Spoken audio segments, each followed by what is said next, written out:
আগরপাড়ার পর বীরভূমের ইলামবাজারে এক বৃদ্ধের মৃত্যু ঘিরে উত্তেজনা। পরিবারের অভিযোগ এসআইআর আতঙ্কে মৃত্যু হয়েছে তার। মৃত 95 বছর বয়সী ব্যক্তির নাম ক্ষিতীশ মজুমদার।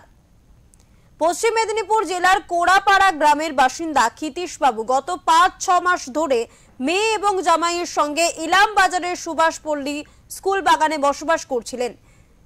বুধবার গভীর রাতে পরিবারের অগোচরে গলায় ফাঁস দিয়ে আত্মঘাতী হন তিনি।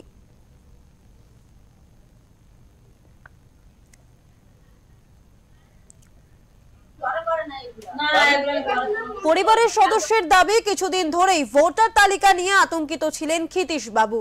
2002 সালের ভোটার তালিকায় নিজের নাম খুঁজে না পেয়ে তিনি গভীর চিন্তায় পড়েছিলেন।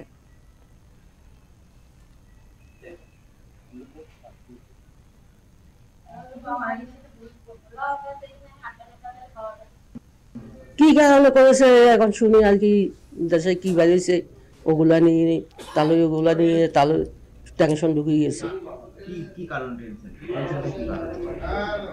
কি কারণে ওই জন্য কি ওই ভোটার কার্ডটা হয় না আগে, যারা 2000 সালে আগে যাগো ভোটার কার্ড হয়েছে তারা থাকতে পারবে, যারা 2000 সালের পরে ভোটার কার্ড হয়েছে তারা এখানে থাকতে পারবে না, তাদের বাংলাদেশে পাঠাইব।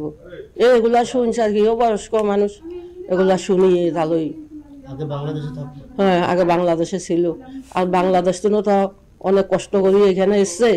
বাংলাদেশে তো সব ফোড়াই টোড়াই নি সব জ্বালাই দিল, ওইখানে ওই দিকটাতে এই দেশে চলে এলো। এখন এই দেশে এখন তাহলে মনে একটা দিকটাতে গেল আর কি।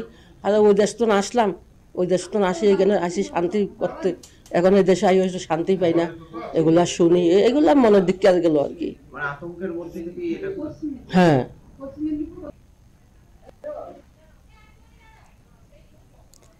প্রায় 30 বছর আগে ক্ষিতীশ মজুমদার ও তার পরিবার বাংলাদেশ থেকে পশ্চিমবঙ্গে এসে স্থায়ীভাবে মেদিনীপুরে বসবাস শুরু করেন। তারপর থেকে তিনি একাধিকবার নির্বাচনে ভোট দিয়েছেন, কিন্তু সাম্প্রতিক সময়ে এসআইআর সংক্রান্ত গুজব এবং নাগরিকত্ব নিয়ে নানা প্রশ্ন কথাবার্তা তার মনে গভীর আতঙ্ক তৈরি করেছিল। না না, এমনি ওই এসআইআর হচ্ছে সেটা নিয়ে কি বলছিল যে টেনশন করছিল বা এরকম ধরনের কিছু বলছিল? না এগুলো কালকে ভাড়া করে ঘরে ঘরে গেছে। আচ্ছা, ভালো মানুষ দেখলাম হাঁটা চলা করে থাকতে হচ্ছে, ঘুমাচ্ছে, রাতে খাওয়া